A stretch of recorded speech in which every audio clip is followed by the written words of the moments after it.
Olá, eu sou o Ricardo e hoje eu tô aqui para compartilhar mais uma palavra com você. A nossa palavra de hoje fala sobre o tratar e ensinar de Deus na nossa vida. A nossa palavra de hoje fala sobre a forja de Deus. Então vamos para a palavra.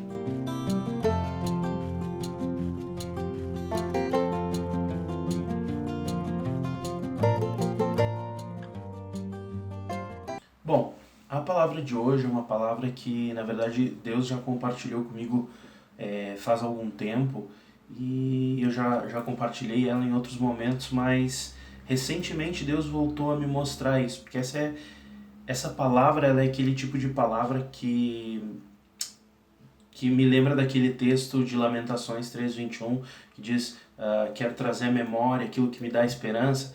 Esse é o tipo de essa palavra é a palavra que me traz esperança nos momentos de dificuldade, nos momentos que eu estou pensando em como está difícil a caminhada com Deus, quando eu penso nos problemas, quando eu penso nessas situações, quando eu penso, por exemplo, nesse momento que a gente está vivendo de dificuldade geral por causa dessa pandemia, quando eu penso nisso tudo, eu me lembro dessa palavra disso que Deus ministrou para mim. E o nome dela é A Forja de Deus. Tá bem? O nome da palavra é A Forja de Deus e é a respeito disso que eu quero conversar com você, porque nos últimos dias Deus tem me lembrado disso, me lembrado a respeito do processo dele de ensinar e de tratar as nossas vidas. Para a gente poder estudar essa palavra e pensar um pouco a respeito dela, eu gostaria que você abrisse a sua Bíblia lá em Gênesis, no capítulo 37. Nós vamos ler dos versículos 5 ao 11, para que a gente possa ter uma base aí e começar a conversar a respeito do que a Bíblia ensina pra gente, a respeito da forja de Deus e do processo que ele tem para nos ensinar muitas coisas, tá bem? Diz assim na Bíblia, na minha Bíblia: certa vez José teve um sonho e quando contou a seus irmãos, eles passaram a odiá-lo ainda mais. Ouçam o sonho que tive, disse-lhes.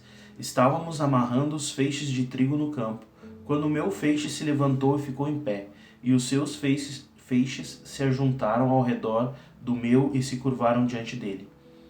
Seus irmãos lhe disseram: então você vai reinar sobre nós? Quer dizer que você vai governar sobre nós? E o odiaram ainda mais por causa do sonho e do que tinha dito. Depois teve outro sonho e contou aos seus irmãos: tive outro sonho, e desta vez o sol, a lua e as 11 estrelas se curvavam diante de mim. Quando o contou ao pai e aos seus irmãos, o pai o repreendeu e lhe disse: que sonho foi esse que você teve?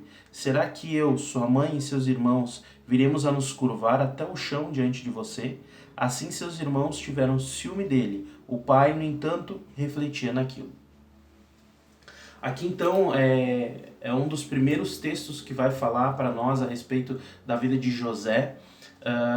E a vida de José, na verdade, ela é um ensino para nós a respeito desse processo de forja de Deus. E aqui nós vamos ter o primeiro José, o que eu gosto de chamar de o primeiro José. Tá? O José protótipo.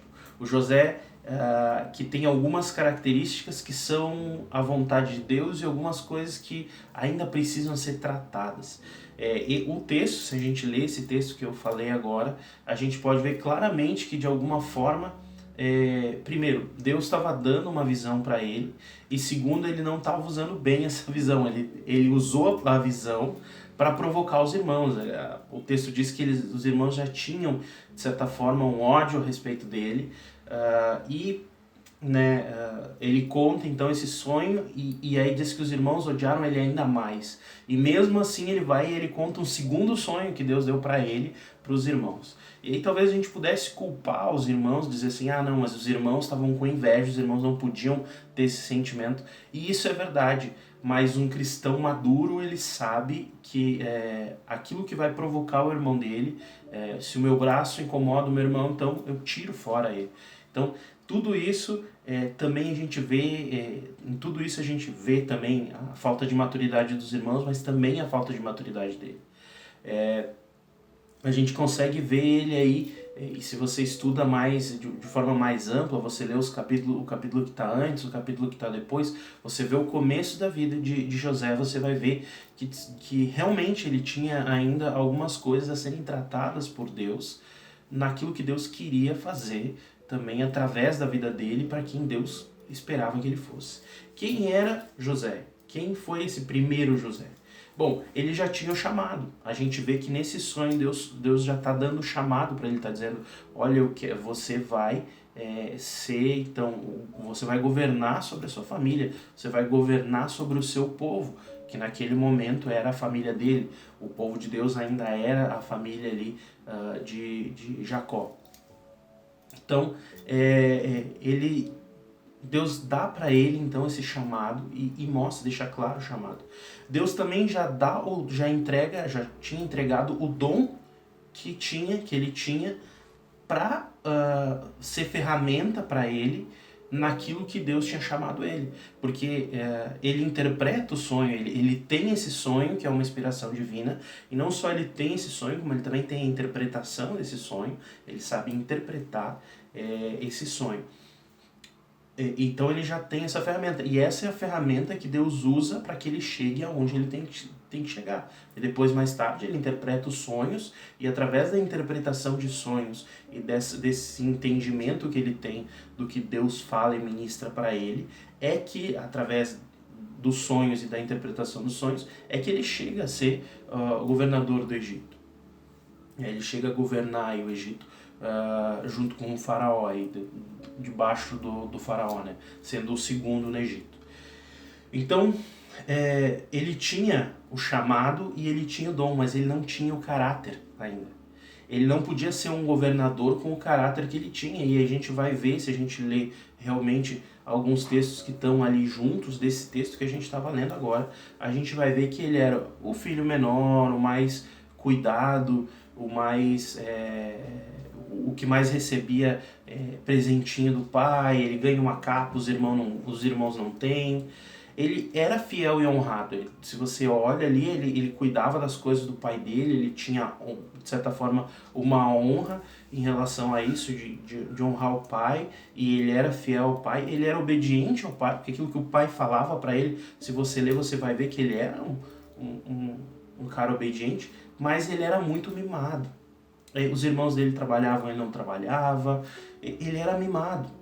Ele ainda era mimado e tinha essas coisas que Deus precisava e queria moldar para que ele chegasse a ser quem Deus sonhava que ele fosse, quem Deus esperava que ele fosse. Então, mais adiante a gente vai ver que essa mudança acontece. Se você ler lá em Gênesis, no capítulo 45, também dos versículos 5 a 11, você vai ver uma postura completamente diferente desse José. O texto vai dizer assim: agora não se aflijam nem se recriminem por terem me vendido para cá, pois foi para salvar as vidas que Deus me enviou adiante de vocês. Já houve 2 anos de fome na terra, e nos próximos 5 anos não haverá cultivo nem colheita, mas Deus me enviou à frente de vocês para lhes perseverar um remanescente nessa terra e para salvar-lhes as vidas com um grande livramento. Assim não foram vocês que me mandaram para cá, mas sim o próprio Deus. Ele me tornou ministro do faraó e me fez administrador de todo o palácio e governador de todo o Egito. Voltem depressa, meu pai, e digam-lhe: assim diz o seu filho José, Deus me fez senhor de todo o Egito. Vem para cá, não te demores. Tu viverás na região de Gozém, e ficarás perto de mim, tu, os teus filhos, os teus netos, as tuas ovelhas, os teus bois e todos os teus bens. Eu te sustentarei ali, porque ainda haverá 5 anos de fome. Do contrário, tu, a tua família e todos os teus rebanhos acabarão na miséria. O que está acontecendo aqui? Os irmãos então de José, depois de ter vendido, depois de ele ter passado por todo o processo, que a gente vai falar agora no decorrer da palavra, mas provavelmente você já conhece, porque a história de José é uma história conhecida. Os irmãos de José chegam diante dele e ele conta para eles, ele revela nesse momento, ele diz assim: eu sou o irmão de vocês que vocês venderam. E eles ficam com medo e ele diz assim: não fiquem com medo. Agora eu entendo o processo todo de Deus pelo qual eu passei, e eu sei que isso foi Deus. Não foram vocês que fizeram isso. Foi Deus quem fez isso. Para que as coisas acontecessem conforme era a vontade de Deus de livrar o povo dele.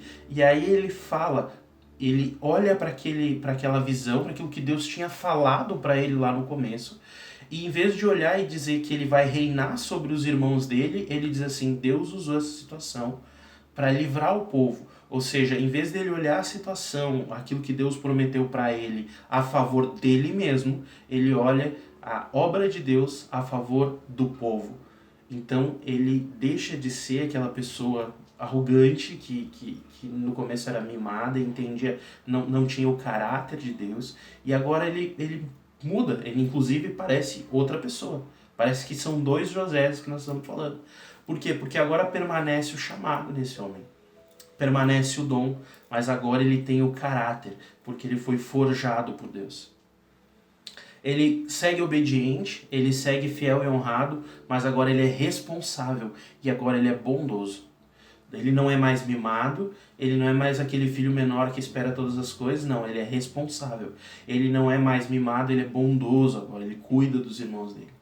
Então, na verdade, a gente consegue ver aqui na vida de José, nessa situação, que Deus ele tem sempre um plano em diferentes níveis para fazer tudo conforme a vontade dele e o plano dele, que é perfeito. Sabe, se a gente for pensar assim, eu gosto de pensar que é como se Deus fosse jogar sinuca e ele soubesse bater na bola branca de uma maneira que ele vai bater, que a bola vai bater em todas as outras bolas, e as outras bolas vão se bater todas ao mesmo tempo e vão acabar caindo todas elas nas caçapas. Ele não faz várias jogadas, ele não faz várias jogadas, ele não faz cada jogada pensando só na mesma jogada, não. Ele fez uma tacada que refletiu em todas as outras bolas a ponto delas caírem. Isso não é predestinação, é que Deus sabe o que vai acontecer, sabe as nossas decisões, ele nos conhece tão bem que ele sabe como a gente vai decidir e ele molda todas as coisas para que a gente chegue à perfeição daquilo que ele quer quando nós nos dispomos a viver a vontade dele. E torce para que a gente chegue nisso. Então Deus é esse Deus maravilhoso que fez isso com José e que faz isso nas nossas vidas.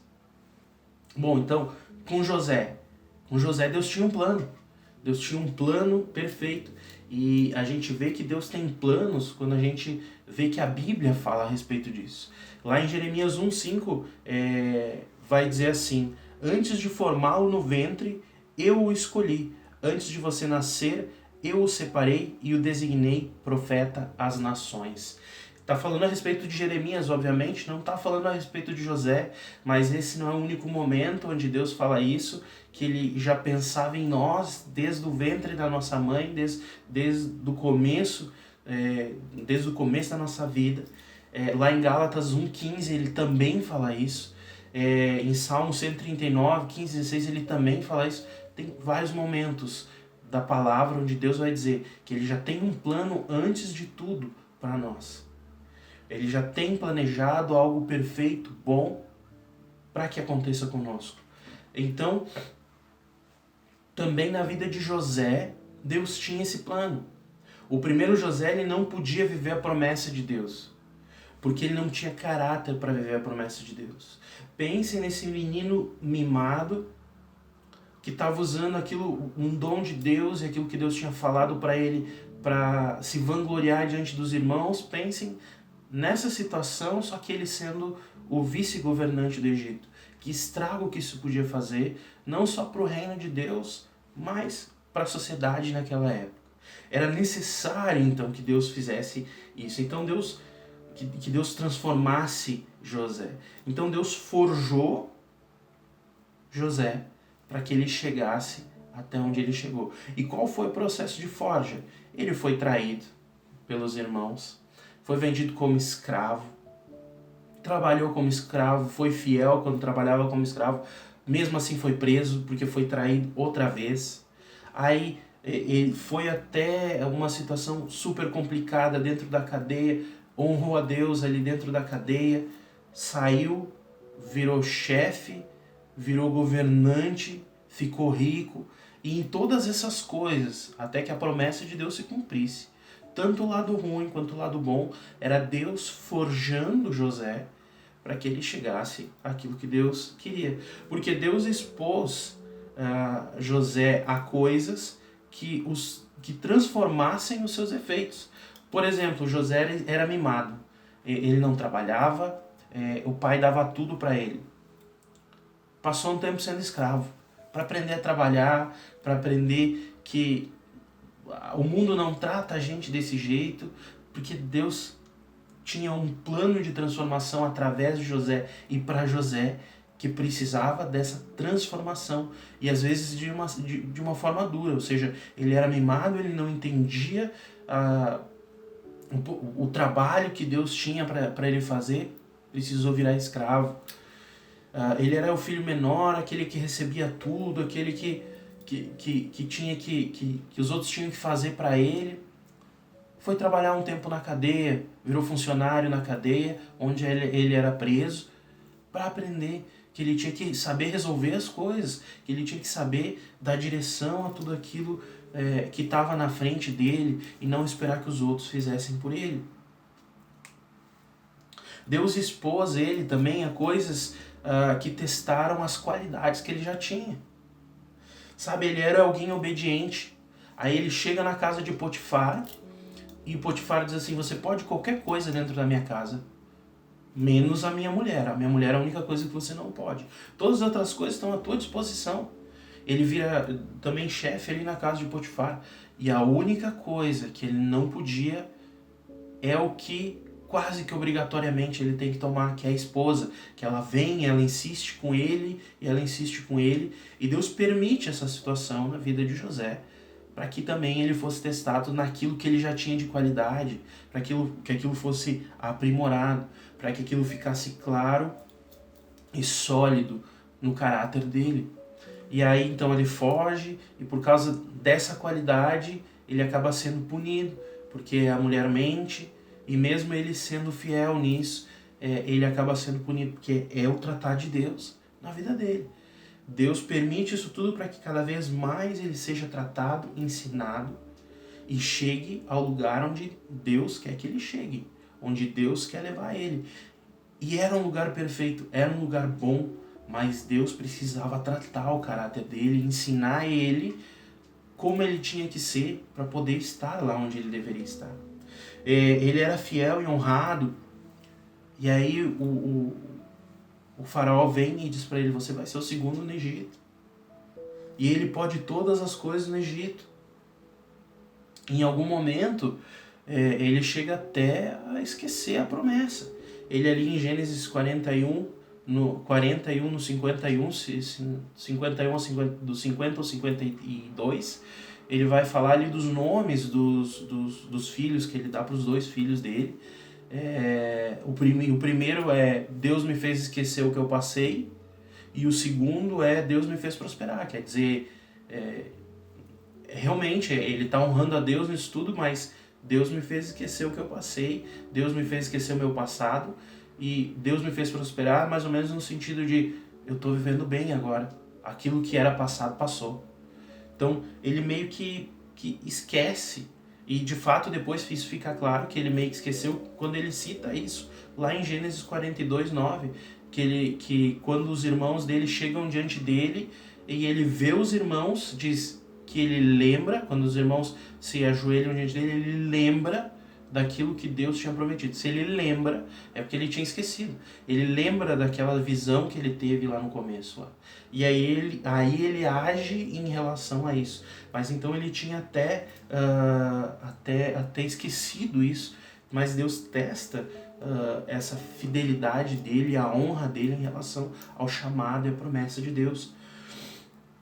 Deus testa ele até num momento onde eu acho, de certa forma, duro, e quando Deus faz isso comigo eu também acho duro, que é quando ele está no fundo do poço. Ele está preso na cadeia e diante dele aparecem dois homens, que é o padeiro e o copeiro do faraó, e Deus coloca eles ali com um sonho para cada um, e ele leva José a usar o dom que Deus tinha dado para ele ali. Deus lembra ele e diz assim, eu te dei um dom, usa esse dom agora. E é no momento que ele está mais frágil, vamos dizer assim, e aí ele usa esse dom e, na verdade, reconhecer, lembrar e usar esse dom na cadeia é o que leva ele a chegar onde Deus queria que ele chegasse. Então Deus, ele tem sempre um plano, e ele tinha um plano com José para tratar ele e levar ele a viver o que ele queria. O que Deus queria nesse caso. Então Deus, ele faz todo um processo de forja. Né? E, bom, sempre quando a gente fala disso, de passar por algumas situações desagradáveis, desse processo, sempre tem alguém que diz assim, ah não, mas e a ação do diabo nisso tudo? E a mão do diabo nessas situações que acontecem na nossa vida? Bem, eu quero dizer para você que aqui nessa história de José, apesar de toda a dificuldade que ele passou, nem ele cita o diabo, e nem ninguém cita o diabo dizendo que essas situações que ele viveu foram uma situação do diabo ou que o diabo estava se levantando. Mas se a gente quer entender como o diabo interfere nisso tudo, a gente pode usar o exemplo de Jó. Lá no capítulo 1 de Jó, que também é alguém que é forjado por Deus e passa pela mesma forja que José, nós vamos ver Deus falando, do próprio Deus reconhecendo que ele era um homem fiel em todas as coisas. E nos capítulos que se seguem, nós vamos ver Deus conversando com o diabo a respeito desse homem que é fiel e que Deus reconhece que é fiel. E Deus permite então que o diabo toque na vida desse homem e tire algumas coisas e permita algumas dificuldades na vida desse homem por algum propósito de Deus. E daí a gente pode pensar, se a gente lê aí, pode dizer, não, mas isso aconteceu porque o diabo pediu. Mas não, nós vamos ver que quando o diabo chega na presença de Deus, o primeiro a falar de Jó é Deus. Ele diz assim, o diabo chega e eles estão ali, e aí Deus diz assim, tu viu o meu servo Jó, como ele é fiel e tal? Como se Deus provocasse o diabo para que o diabo pedisse para fazer o que ele fez, e aí Deus usasse isso para transformar a vida de Jó. Então a gente vê isso, e lá no capítulo 42 de Jó, a gente vê por que Deus permitiu isso. Porque o próprio Jó vai reconhecer que antes ele conhecia Deus de ouvir falar, mas agora ele conhece a Deus de andar com ele. Então Deus permite tudo isso para forjar Jó. Então, para ele ser transformado. Então, na verdade, o papel do diabo nessa situação é ser uma ferramenta de Deus para também forjar a gente. Ele é uma das ferramentas dentro da forja de Deus. Então Deus é tão sublime que na tentativa do diabo de roubar aquilo que Deus prometeu para nós, Deus usa isso como bênção na nossa vida para forjar a gente. Ou seja, o que eu estou dizendo não é que você deve parar de entrar em batalha espiritual ou que você deve parar de repreender o diabo quando você entende que tem uma ação maligna na sua vida. Mas o que eu estou dizendo, na verdade, é que nós devemos entender o processo de ensino de Deus e deixar de pensar que sempre que alguma coisa ruim acontece conosco, uma coisa ruim não, uma coisa desagradável acontece conosco, uma coisa que nós não gostamos que tivesse acontecido, nós precisamos entender que aí também pode ser um processo de Deus, de forja e ensino dele, mesmo que seja uma ação maligna. E não necessariamente nós precisamos nos conformar com isso, mas nós precisamos entender o processo de Deus em tudo isso, naquilo que ele tem feito e permitido na nossa vida. Ok? Por quê? Porque Deus sempre tem um plano. Nesse caso, qual era o plano de Deus? Mudar a vida de José. Mudar a vida de José. Ele tinha um plano pessoal com José. Deus tinha um plano para ele chegar a ser o segundo no comando do Egito, para que ele também desfrutasse disso, para que ele crescesse naquele processo que era a vida de Deus na vida dele, que era a relação dele com Deus. E o entendimento de José no final do processo daquilo que Deus era, quem Deus era na vida dele, e o que Deus estava fazendo na vida dele, era um conhecimento muito maior de Deus, era um entendimento muito maior de Deus. Então José, ele cresce pessoalmente na sua relação com Deus e em quem ele era, no caráter, na personalidade, em tudo isso. Então Deus tinha um plano pessoal com José. Aquela promessa, ela não tinha a ver só com o povo, mas ela tinha a ver com José, porque Deus tinha algo melhor para ele. E Deus confirma esse algo melhor na vida dele quando ele alcança a maturidade necessária para isso, quando ele sai do processo de forja, quando o processo de forja termina com ele naquilo que Deus achava necessário. Deus também, ele tem um plano no reino espiritual com isso que acontece na vida de José. Através da vida de José, Deus mais uma vez derrota o diabo e coloca o diabo no lugar dele. Já que a gente falou do diabo e daquela ação, Deus faz isso. Porque no começo, quando existe alguma ação maligna, quando acontece alguma coisa nesse sentido, quando, vamos dizer assim, os irmãos são influenciados, ou a mulher de Potifar é influenciada pela ação maligna para tentar destruir o plano de Deus na vida de José, ele é usado por Deus para ser uma ferramenta de Deus para levar José aonde José tinha que estar.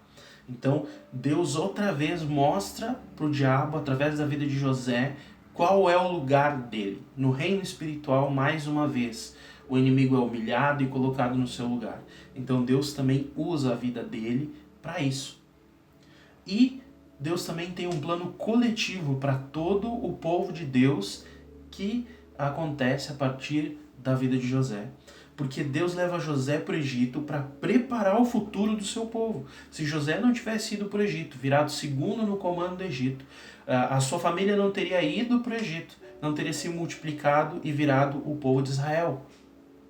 Não teria virado aquele grande povo que depois Deus liberta do comando do Egito, atravessa todo o deserto, aí chega à Terra Prometida. Tudo isso começou, tudo isso passou pela ida de José até o Egito, da maneira como foi. Deus, nesse processo de forja, ele prepara um plano coletivo para o reino dele através da vida de José. Então, como eu falei no começo, Deus tem um plano em diferentes níveis. E esse plano de Deus se mostra muito claro na vida de José. Então eu quero dizer que na sua vida Deus tem um plano para você, para te fazer melhor do que você é, seja na comunhão, seja no caráter, seja na responsabilidade, assim como fez com José. Através da sua vida Deus tem um plano no reino espiritual para transformar o reino espiritual e mais uma vez derrotar Satanás. E através da sua e da minha vida Deus tem um plano coletivo para o reino dele, para transformar o reino dele da mesma forma como tinha com José. A minha pergunta no final, e é o que eu quero deixar para você pensar, e é isso que me edifica quando eu vou pensar nos momentos difíceis que eu tenho passado, eu olho para a vida de José e eu penso, qual é o plano de Deus para mim? Então eu quero deixar essa pergunta para ti. Qual é o plano de Deus para ti? O que Deus tem sonhado para ti e tem te preparado, seja através dos momentos bons e agradáveis que você tem vivido, seja através dos momentos difíceis e de forja de Deus na nossa vida. Tá bem? Essa era a palavra que eu queria dizer. Eu quero orar por você e por mim e clamar pela vontade de Deus para que ela se cumpra e que essa forja de Deus nos leve à plena vontade dele sempre, tá bem? Feche os seus olhos, vamos orar. Senhor Jesus, eu entrego diante da tua presença essa igreja, Pai, que nos assiste e nos acompanha, a tua igreja, Pai, e que nós possamos passar por esse processo de forja e ser vitoriosos, Deus eterno, na nossa vida, no reino espiritual, Senhor Jesus, no plano coletivo do teu reino, Senhor. Usa as nossas vidas para que a tua vontade se cumpra e nos forja, para que também nós sejamos essas pessoas que desfrutam da tua vontade plena e perfeita. Em nome de Jesus é isso que eu peço para ti, Pai. Em nome de Jesus, amém. Meus queridos, então, no final, quero pedir para você, se te abençoou a palavra, se você gostou da palavra, ou se você simplesmente gosta dos nossos vídeos, deixa o teu like, compartilha com algum amigo se você acha que vai abençoar ele, para ele pensar a respeito do processo de forja na vida dele. Compartilha então o vídeo para essa pessoa, manda por WhatsApp, compartilha no Facebook, faz o vídeo bombar, porque assim a gente fala mais a palavra de Deus e do reino dele, tá bem? Também, se você acha e quer contar, acha que tem um testemunho interessante e quer contar para nós o teu testemunho do teu processo de forja, conta aqui embaixo nos comentários, fala alguma coisa. Comenta a respeito da palavra, o quanto ela é edificante para você. Isso é muito bom para nós, porque o vídeo fica mais visível através do YouTube, tá bem? Por último, te inscreve no canal se você ainda não é inscrito, para que você possa receber as notificações dos vídeos que a gente compartilha, tá bem? Deus abençoe você, até o próximo vídeo e tchau, tchau!